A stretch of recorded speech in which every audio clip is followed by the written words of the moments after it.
Welcome back to News Geelong. A game of cards, music, a good sing-along, keeping active and following cricket, tennis and the mighty Geelong Cats.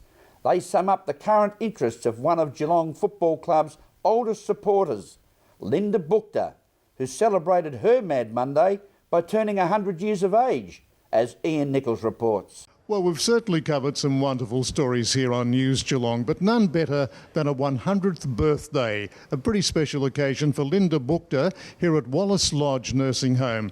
And she's a great cat supporter as well. What a wonderful birthday present it has been. We're going to chat with Linda about her secrets of long life. Linda, congratulations first of all, the centenary. You must be happy about that. Yes, I am, certainly.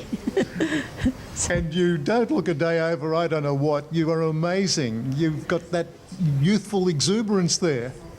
Thank you. Is it because the Cats perhaps won the flag that you're feeling a little bit brighter these days? Oh, no. You're the same every day. That helped, did they? Did. I hope you didn't get overly excited. Did you have a feeling at any stage they mightn't make it? No. No, I didn't worry. I thought they'd get there. So they did, and that's the main thing. Well, what a great birthday present that was. Wasn't it?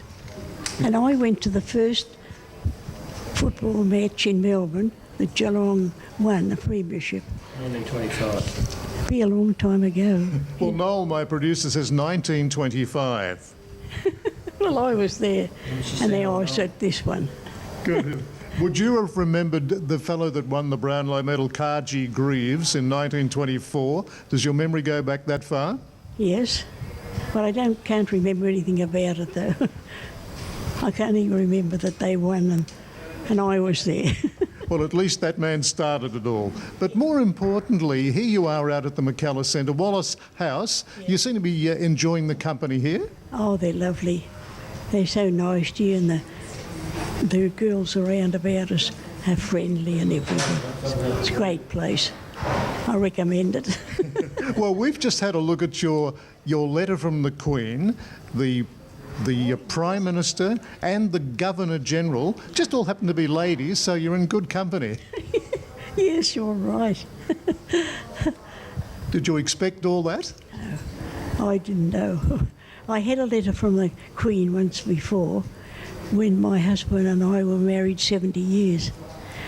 And I got a letter from the Queen then. We did. Well, you've been setting a few records, haven't you? 70 years of marriage. What was the secret, do you think, of a long marriage? Well, we never argued or anything like that. My husband, if there was something we didn't agree about, well, he just didn't say nothing. We never argued. Well, it sounds like you both might have married for Geelong. Oh, yes. Just one last question, Linda. Reaching 100 is a fantastic effort. Do you have any secret of longevity that you could pass on to us? Oh, no. Keep busy and help people. Keep busy and help people. I think that's the main thing. I don't know what else. Well, may you live a lot longer. You look as if you're in pretty good nick to me, so well done. Thank you so much.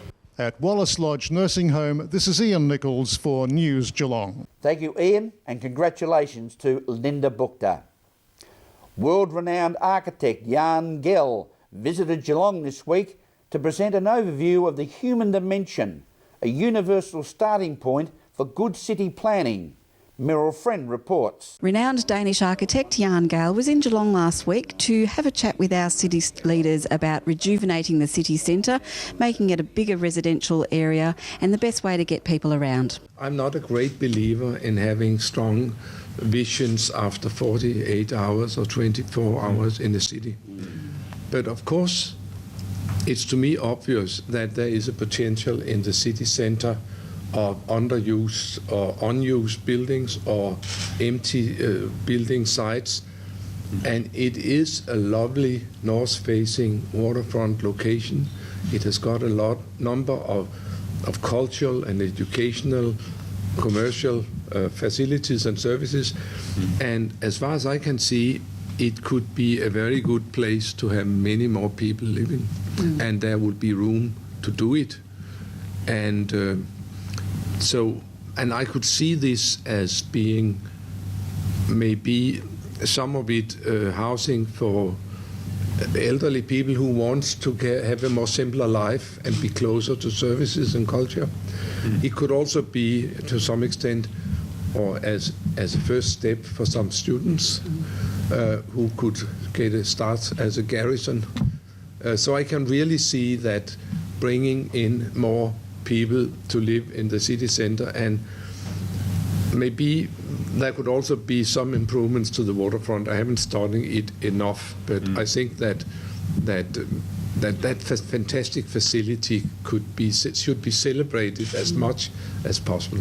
You have very wide streets, and of course wide streets can be a problem to get across. It could also be a blessing, because on wide streets you could have street trees, and you could have sidewalks, you could even have bicycle lanes, and you could have parking, you could have a median and trees again.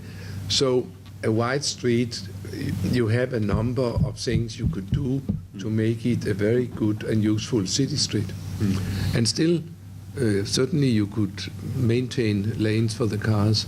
I don't know how many is needed here, really, but you have a lot of space. From City Hall, Meryl Friend, News Geelong. Thank you, Meryl. Recapping tonight's news, the City of Greater Geelong continued its premiership tradition with a team parade through the streets of Geelong, including a finale at Steam Packet Gardens in front of thousands of adoring supporters, who then walked the main street of Geelong, renamed Premiership Way, for the day. One of Geelong's oldest supporters, Linda Buchter, celebrated her Mad Monday with her 100th birthday.